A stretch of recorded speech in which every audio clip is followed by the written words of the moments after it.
Superman, Batman, Iron Man, the Avengers, the Guardians of the Galaxy. What do they all have in common? They're all superheroes who have been taken from comic books and now portrayed on the big screens of Hollywood.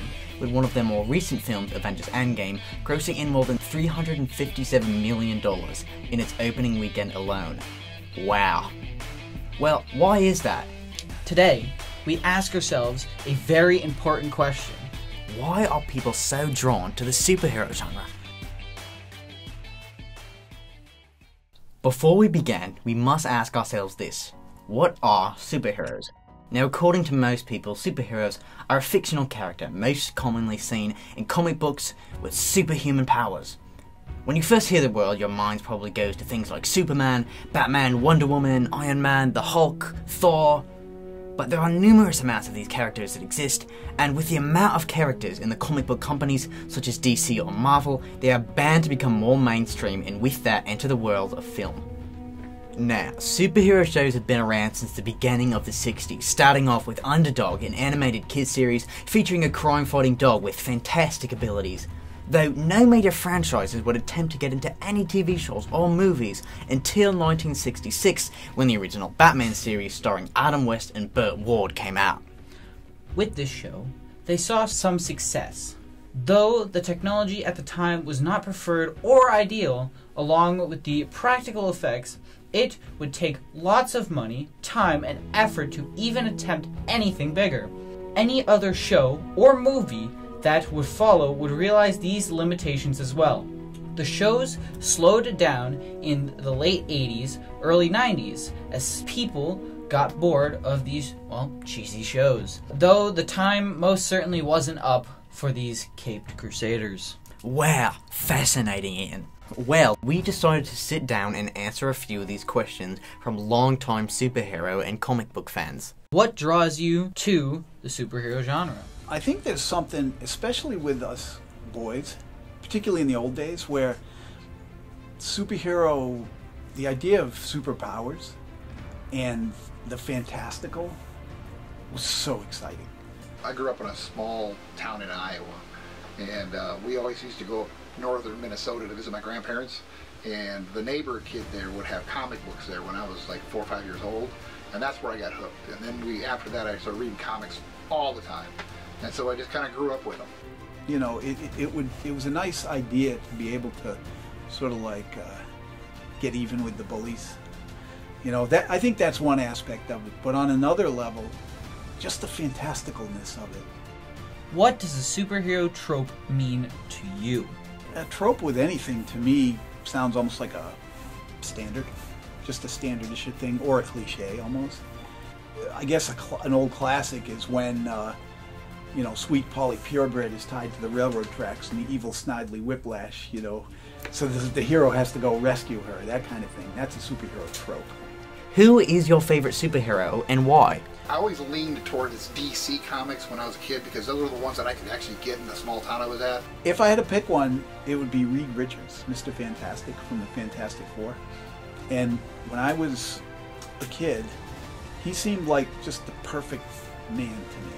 In a way, he was handsome, superpowered, had the beautiful girlfriend/wife. He was a super science brain. You know, he could kind of solve any problem. On the Marvel side, I think the Vision was an absolutely fantastic character. You know, kind of, he's in that, he wants to be human, but he doesn't want to be human because he likes to do what he's able to do, and I think that kind of fight in that is really a pretty neat prospect. What does being a superhero mean to you? Well, I'm not a superhero, but I mean, it would be so cool if I could be. It's always been an ideal. When you read a comic book, you try to put yourself behind the eyes of that character, and what if I could do that? What would you do? It's really kind of a weird prospect if you really think about it. But I think it's really an ideal of trying to help people and make the world better. But let's say you were Invisible Man. Could you wear clothes? Could you turn it on and off at will? If you could, that makes one thing. But let's say it's raining, you're going to get caught. Let's say you're walking in the snow, you're going to get caught. It's, you know, having a superpower sounds cool, but there would be a lot of problems going along. Why do you think the film industry keeps making superhero movies? Because of money. First and foremost, it's extremely profitable. I mean, Stan Lee, his dream from the 1960s onward was to see Marvel comic characters on film. I think they exhausted all of the adventures that they could without finally moving into the superhero industry. And they tried back in the days, but the production wasn't available at its day. The CGI and all that stuff wasn't there to really make it stand out like it can today. Executives started to realize there's really a market for this stuff, and it was just sitting there untapped.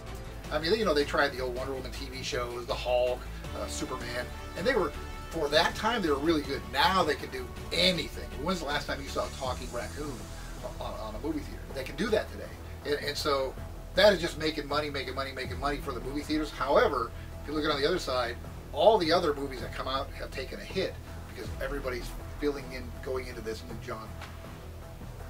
After hearing from these two professionals, we decided to take a step back and look at another side of this. Why do people dislike superhero movies? According to Metro UK, they asked people why they dislike these films. They look ridiculous. I mean, this from guys with threaded eyebrows and girls with hands and nails like a lovely shade of Tango Tan lotion. They're predictable. While I like to think Marvel's shared universe master plan is throwing audience some curveballs, the superhero movie is basically the hero journey. They're all special effects and no substance. It would be easy to walk out of Man of Steel and feel like your head has just been molested by a video game. Not to say that the effects are poor, but let's just say they are concussive. This is shame, as beneath the surface a bit awkward delivery is movie with something to say. As you can see, their arguments are more based around the visual side of the predictability of the films, not the writing or the cinematography, actors or characters portrayed. In the end, there always seems to be not one exact answer to this question. It's all subjective. There are so many reasons why people are attracted to superheroes and superhero movies, some being that they've grown up with them, to the sheer enjoyment of escaping our reality into a new one, or to just enjoying the movies or the stories they tell. The people who dislike them may be for many reasons as well. The predictability, the visuals, the writing, and the sheer abundance of them out there. Undoubtedly, the film companies will keep making them until we stop seeing them. In the end, we can all learn from these movies, whether it be how to make money, or it gives you ideas for your own creations. These movies are here to give us something super to look forward to.